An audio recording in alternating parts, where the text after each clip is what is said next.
এই এক বছর আমরা নানান অভিজ্ঞতার মধ্য দিয়ে জাতীয় নাগরিক পার্টি এনসিপি গিয়েছে।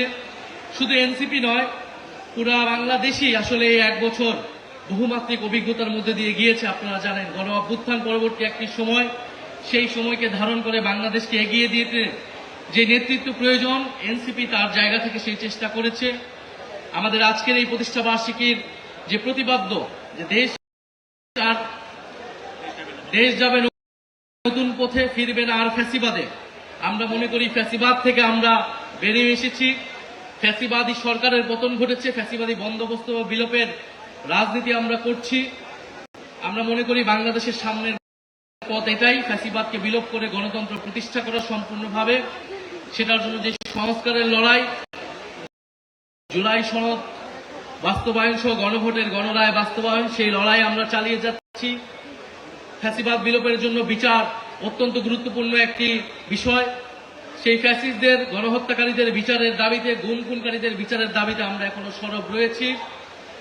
এবং আমাদের আজকের অন্যতম আরেকটি প্রতিবদ্ধ হচ্ছে যে বিপ্লব, বিকল্প এবং বিনির্মাণ। আমরা মনে করি যে বিপ্লবের শক্তি থেকে বিকল্প তৈরি হয়েছে, যেই বিকল্প বাংলাদেশকে বিনির্মাণ করতে চায়। এনসিপির পথ চলা এক বছর হলেও এনসিপির পিছনে অনেক বড় প্রেক্ষাপট রয়েছে।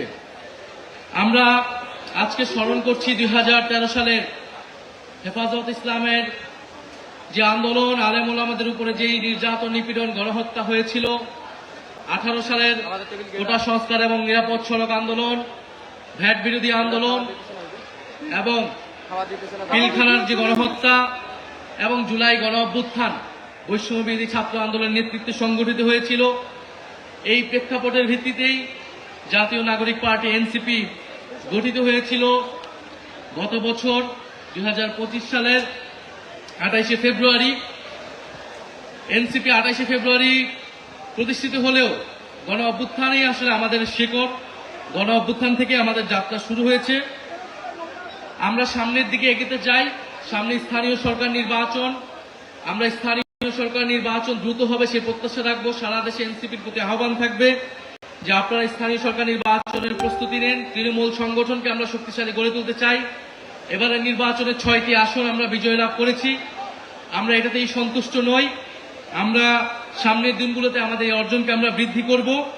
আগামীর সংসদ দ্রুত সময়ের মধ্যে সংস্কার পরিষদ হবে এবং অন্তর্বর্তী সরকারের যত আইন তারা পাশ করেছে, যত অধ্যাদেশ রয়েছে, সেটাকে ইন্ডিমনিটি দেওয়া হবে, সে সংসদ সেটাকে অনুমোদন করবে, সেই প্রত্যাশা আমরা রাখছি। আর আজকের এই আমাদের আয়োজনে বাংলাদেশ গণপ্রজাতন্ত্রী সরকারের প্রধানমন্ত্রী জনাব তারেক রহমান, উনি শুভেচ্ছা বার্তা জানিয়েছেন। বিরোধী দলীয় নেতা এবং বাংলাদেশ জামাত ইসলামের সম্মানিত আমির জনাব শফিকুর রহমান এমপি, উনি শুভেচ্ছা বার্তা জানিয়েছেন।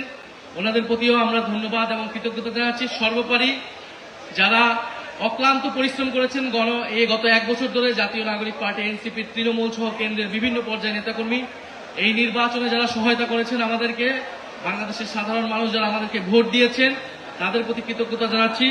আপনারা দোয়া করবেন যাতে সামনের দিনগুলোতে আমরা ঐক্যবদ্ধভাবে বাংলাদেশকে এগিয়ে নিয়ে যেতে পারি, একটি বৈষম্যহীন গণতান্ত্রিক বাংলাদেশ প্রতিষ্ঠা করতে পারি। আসসালামু আলাইকুম।